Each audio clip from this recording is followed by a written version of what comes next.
Thinkery, our goal is to provide play-based STEAM learning experiences that help kids develop critical thinking, problem-solving skills, and curiosity about the world around them. We're a place for kids to gain the skills and confidence they need to grow into enthusiastic, lifelong learners and thinkers. Sparkshop is our makerspace where visitors can use tools and recyclable materials to problem-solve design challenges and build everyday objects or imagine whole new things. This past year, we redesigned Sparkshop to be more accessible for all ages. We also, for the first time, gave field trip students complete access to our makerspace. Our school programs welcome more than 25,000 students every year from pre-K through 5th grade.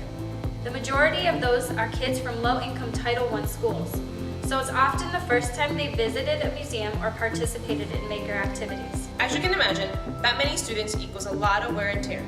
We want to use the Infy Maker Award to replace and upgrade our existing tools and expand the variety of tools and activities field trip students have access to. We also want to provide more maker activities for early learners. Pre-K and kindergarten are a huge part of our museum community. The Infy Maker Award would allow us to provide more advanced, age-appropriate activities using real tools. Updating Sparkshop will allow us to expand Thinkery's maker programming and inspire a new generation of problem solvers and makers.